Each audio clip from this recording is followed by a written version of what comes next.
Bukannya aku takut akan kehilangan dirimu, tapi aku takut kehilangan cintamu. Mungkin saja saat itu kau mempermainkan aku, seakan kau bisa membalas cintaku. Halo gengs, masih dengan saya Mr. Yan Boltok dan masih dalam konsep yang sama, yaitu pembelajaran ilmu ekonomi. Nah, di video kali ini saya akan berbagi pengetahuan mengenai bagaimana cara membuat atau menyusun yang namanya laporan keuangan perusahaan jasa. Oke gengs, sebelum kalian tonton video saya ini ya, seperti biasa kalian subscribe channel ini gengs, dukung terus ya channel ini agar menjadi channel terbaik mengenai video pembelajaran ilmu ekonomi. Oke gengs, terima kasih semuanya dan selamat menonton.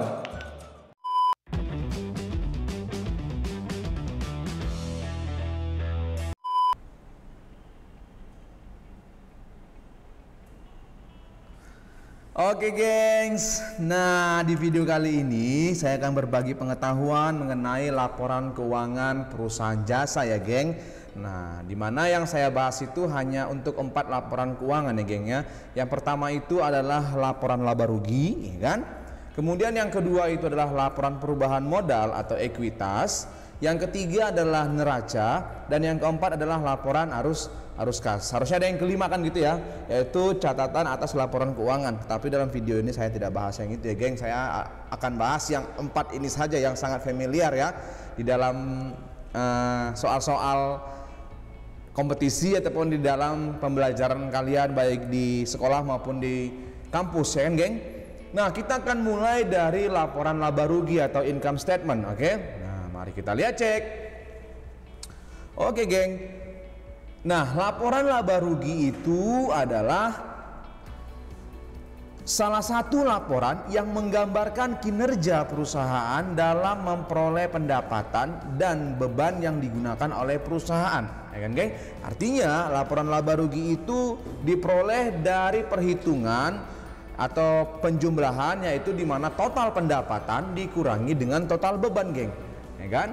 Apabila pendapatan kita lebih besar daripada beban kita, maka kita akan memperoleh yang namanya laba. Sebaliknya, apabila yang lebih besar itu adalah bebannya dibanding pendapatannya, maka kita akan mengalami atau perusahaan akan mengalami yang namanya rugi. Ya kan? Nah, biar lebih gampang geng, di sini akan saya kasih contohnya ya, contoh kasus. Oke? Kita akan masuk ke contoh kasus. Nah, jadi di dalam laporan yang saya kerjakan ini ya, yang saya buat ini, saya membuat laporan keuangannya setelah kita selesai membuat yang namanya kertas kerja geng, ya kan? Kan ada juga kan kalau di dalam buku SMA ya, ada beberapa buku dia setelah persamaan dasar baru membuat laporan keuangan, ya kan?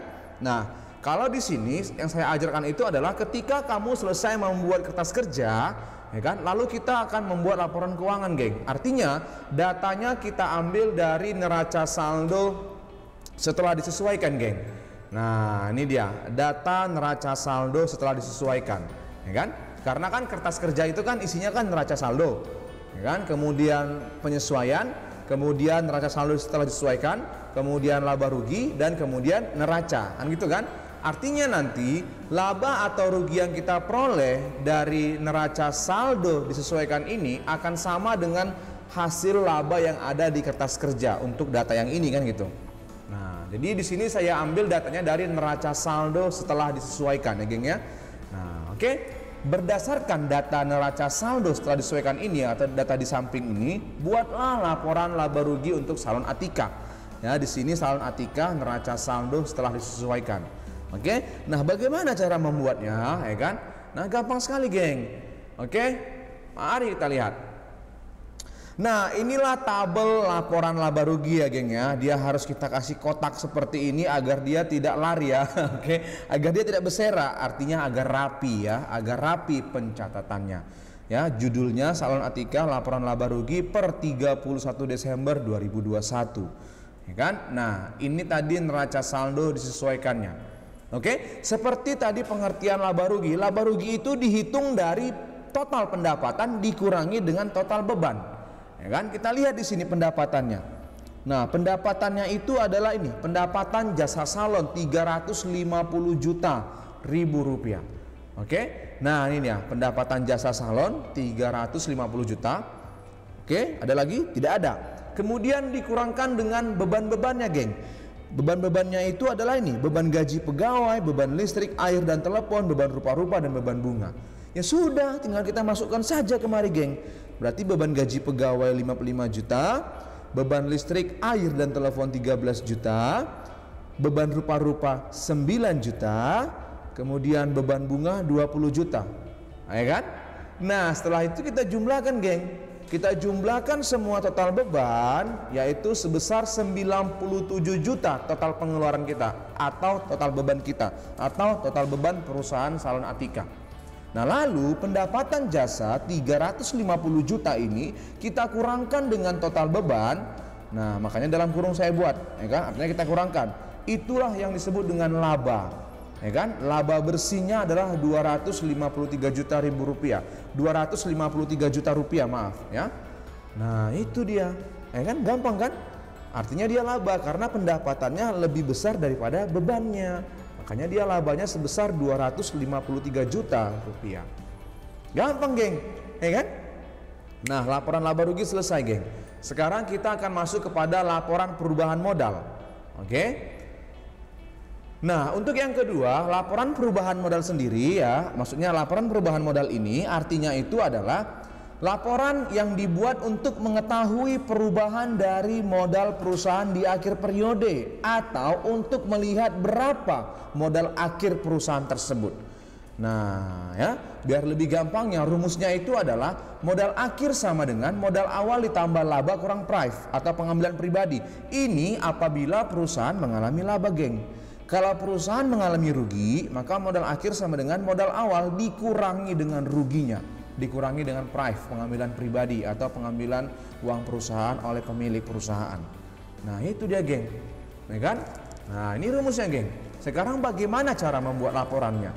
Oke, nah di sini saya masih memakai data dari salon Atika ya, data dari neraca saldo disesuaikan milik salon Atika, ya kan? Nah, ini datanya kan gitu dia. Oke, data neraca saldonya. Dan ingat ya, geng ya, kalau ingin membuat laporan untuk modal akhir atau laporan perubahan modal, kita harus dapat dulu berapa labanya. Artinya, laporan laba rugi dan laporan perubahan modal itu memiliki keterkaitan. Nah, itu dia. Berdasarkan data di samping ini, ya kan, buatlah laporan perubahan modal atau ekuitas salon Atika, ya kan. Nah, bagaimana cara membuatnya? Begini dia. Oke, ini gampang sekali nih, geng.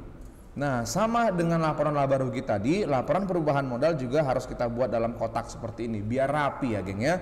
Nah, judulnya Salon Atika, laporan perubahan modal, kemudian periodenya 31 Desember 2021 atau akhir periode Desember 2021, ya kan? Nah, tadi kan modal akhir sama dengan modal awal ditambah laba dikurang price, ya kan? Nah, ini data neraca saldo setelah disesuaikannya. Berarti modal akhirnya, modal awalnya itu adalah, karena rumusnya kan modal akhir sama dengan modal awal ditambah laba kurang price. Oke, modal awalnya itu ini. Nah, jadi, geng, modal yang terdapat di dalam kertas kerja itu masih modal awal, cuy. Ya, jangan sampai kejebak, cuy. Modal yang terdapat di dalam kertas kerja itu masih modal awal, ya kan? Karena kan neraca saldo setelah disesuaikan ini kan merupakan data dari kertas kerja. Jadi saya ambil hanya data sebagian saja dari kertas kerjanya, yaitu data dari neraca saldo setelah disesuaikan. Nah, artinya sudah data penuh ini. Nah, data sebenarnya, ya kan? Tetapi ingat, modal yang terdapat di dalam kertas kerja itu merupakan modal awal. Artinya yang 206 juta ini masih modal awal, geng. Nah, modal awal Atika nih, ya kan? Kemudian tambahan modal. Kenapa tambahan modal? Karena dia laba tadi, kan gitu kan? Nah, karena tadi perusahaan Atika tadi laba, salon Atika labanya ini 253 juta. Masukkan labanya di sini. Ya kan? Laba kurangi dengan price-nya. Ini price-nya. Nah, kurangi price-nya 2.500.000. Nah, maka tambahan modalnya itu adalah sebesar 250.500.000 rupiah. Terjadi kenaikan modal, ya kan? Sebesar 250.500.000 rupiah. Ya kan? Ya sudah, berarti modal akhir sama dengan modal awal ditambah laba dikurang price, ya kan? Tambahkan berarti nih. Tambahkan modal awal Atika dengan kenaikan modalnya. Nah, itulah modal akhir perusahaan, yaitu Rp456.500.000, geng. Nah, kan gampang, geng. Nah, gampang. Oke, kalau gampang di subscribe ya, geng ya. Oke, kita lanjut sekarang kepada neraca. Nah, oke. Neraca untuk yang ketiga adalah neraca itu merupakan laporan keuangan yang di dalamnya terdapat informasi mengenai aktiva atau harta, kemudian kewajiban atau utang, serta ekuitas atau modal dari si pemegang saham pada akhir periode akuntansi perusahaan tersebut, geng. Nah, atau begini, geng, cara paling gampang memahaminya atau cara paling gampang memahami konsep neraca, ingat saja harta harus sama dengan utang tambah modal. Hampir sama dengan persamaan dasar akuntansi. Harta harus sama dengan utang plus modal. Nah, itu dia. Oke. Nah, biar lebih gampang mari kita lihat cara mengerjakannya ya. Di sini saya juga masih memakai data dari Salon Atika ya, geng ya. Karena apa? Karena dari laporan laba rugi, laporan perubahan modal dan neraca itu memiliki keterkaitan, geng. Ya kan? Artinya kalau laporan laba rugi dan laporan perubahan modal itu tidak selesai kita buat atau salah kita buat, maka neraca ini tidak akan balance, geng. Neraca yang akan kita buat ini tidak akan balance, ya. Nah, itu dia. Oke, buatlah laporan posisi keuangan atau neraca Salon Atika. Nah, bagaimana cara membuatnya? Begini caranya. Oke, mari kita lihat. Nah, ini saya buat lagi tabelnya kan atau kotaknya. Nah, Salon Atika neraca periode 31 Desember 2021. Nah, di sini ingat aktiva atau harta, kemudian di sebelah kanannya pasiva utang plus modal. Makanya saya katakan tadi kalau ingin membuat neraca, ingat saja harta sama dengan utang plus modal. Artinya jumlah aktiva atau jumlah harta atau jumlah aset ini harus sama dengan jumlah pasiva utang tambah modal. Nah, di sini saya sediakan lagi data dari neraca saldo setelah disesuaikan, geng. Ya.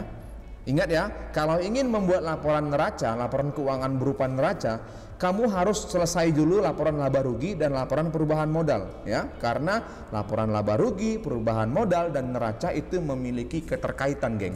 Oke, geng?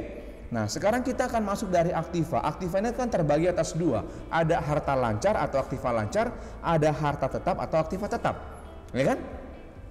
Kita akan mulai dari harta lancarnya, geng. Harta lancar itu adalah kas, piutang, perlengkapan kantor, perlengkapan salon, dan sewa dibayar di muka. Nah, inilah harta lancar atau aktiva lancarnya. Kita masukkan saja, geng. Kasnya 50.500.000 dalam ribuan rupiah, geng ya. Oke, kemudian piutang usahanya 25.500.000, kemudian perlengkapan kantornya 5 juta, kemudian sewa dibayar di mukanya perlengkapan salonnya 15 juta ya, perlengkapan kantor 5 juta, sewa dibayar di mukanya 36 juta. Ingat ya, geng, ini dalam ribuan rupiah ya, dalam ribuan rupiah. Oke, kita jumlahkan, maka total harta lancarnya itu adalah 132 juta ya, ini dalam ribuan rupiah. Kemudian kita akan masuk kepada nilai yang namanya harta tetap. Harta tetapnya itu ada gedung ya kan, kemudian ada peralatan salon. Kita mulai dari gedung terlebih dahulu. Gedung nilainya 350 juta rupiah dalam ribuan rupiah ini. Nah, kita harus kurangkan dengan akumulasi penyusutan gedungnya, geng. Ya, jadi yang kita ambil adalah nilai bersih dari aktiva atau harta tetapnya, geng. Ingat ya, harus dikurangkan dengan akumulasi penyusutan gedungnya. Nah, terus bagaimana kalau tidak ada akumulasinya? Ya sudah, nggak apa-apa. Berarti pakai harga perolehan gedungnya saja.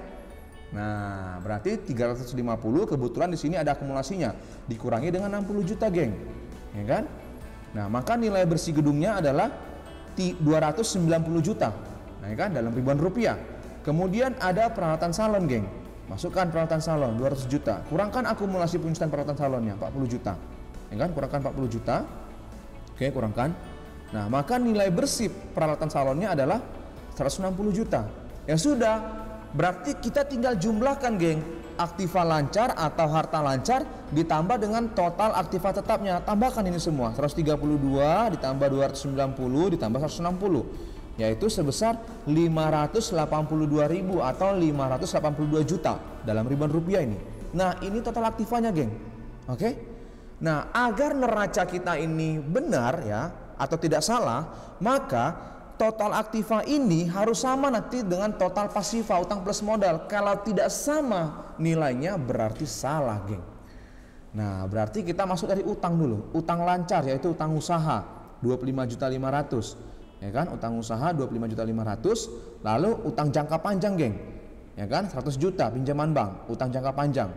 Nah, maka total utangnya itu adalah 125.500.000 dalam ribuan rupiah ya, geng. Nah, oke. Lalu kita masukkan modal di sini. Nah, modal Atika. Tapi ingat, geng, jangan pakai lagi modal Atika yang modal awal, atau jangan lagi kamu pakai modal yang terdapat di dalam neraca saldo setelah disesuaikan. Karena apa? Karena modal Atika yang terdapat dalam kertas kerja ini atau dalam neraca saldo setelah disesuaikan ini adalah modal awal ini, geng. Bukan yang ini kita pakai ya, ingat. Kita bukan pakai yang ini, oke? Nah, kita bukan pakai yang ini, geng. Ini enggak kita pakai lagi, geng. Nah ya, jangan dipakai yang ini. Nah, kita pakai yang namanya modal akhir perusahaan, yaitu dari laporan perubahan modal sebelumnya, geng.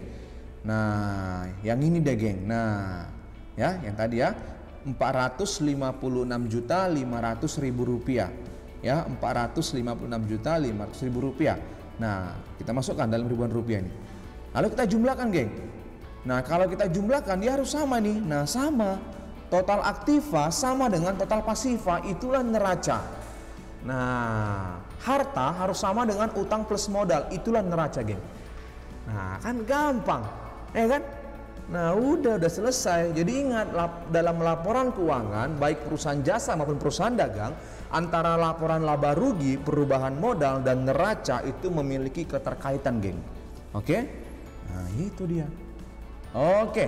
Nah, lalu kita akan lanjut ke dalam yang namanya laporan perubahan modal, geng. Laporan arus kas, ya. Kita akan masuk ke dalam laporan arus kas, oke? Laporan arus kas. Nah, di laporan arus kas ini saya tidak menampilkan cara perhitungannya atau contohnya. Kenapa? Karena datanya tidak ada, geng. Artinya kita harus memiliki data transaksi untuk kas masuk dan kas keluar. Sebab kenapa? Sebab laporan arus kas itu adalah laporan yang berisi arus kas masuk dan arus kas keluar pada suatu perusahaan selama satu periode akuntansi tertentu, geng. Nah, itu dia laporan arus kas. Jadi karena datanya tidak ada, maka saya tidak buat perhitungannya. Tetapi gampang sekali nih, geng. Ya, sebenarnya bisa kamu ambil dari data transaksi, geng. Ya, dari data transaksi. Kalau seandainya tadi soalnya itu memiliki data transaksi, maka kita bisa lihat kas masuk dan kas keluarnya, geng. Oke? Nah, itu dia. Kemudian aktivitas laporan arus kas itu ada beberapa poin ya, geng ya. Ada beberapa poin. Yang pertama itu adalah namanya aktivitas operasional, di mana aktivitas perusahaan untuk memperoleh pendapatan ya. Aktivitas operasional namanya, oke. Kemudian ada aktivitas investasi, di mana aktivitas membeli peralatan dan aset tetap lainnya. Jadi kalau dia aktivitas operasional, kita memperoleh namanya pendapatan. Kalau diterima pendapatan kan kas masuk, ya kan? Nah, kalau ini aktivitas investasi, kita menanamkan modal kita di perusahaan tersebut. Seperti apa? Membeli peralatan atau membeli aset lainnya. Nah, itu dia. Nah, yang ketiga itu adalah aktivitas pendanaan, di mana aktivitas pendanaan ini adalah aktivitas yang berhubungan dengan sumber dana atau modal dan pinjaman perusahaan, geng. Nah, inilah 3 aktivitas laporan arus kas, geng. Jadi sebenarnya laporan arus kas itu gampang sekali, nggak sulit ya. Yang penting kamu tahu apa-apa saja aktivitasnya. Ada aktivitas operasional, ada aktivitas investasi, dan ada aktivitas pendanaan. Oke, geng.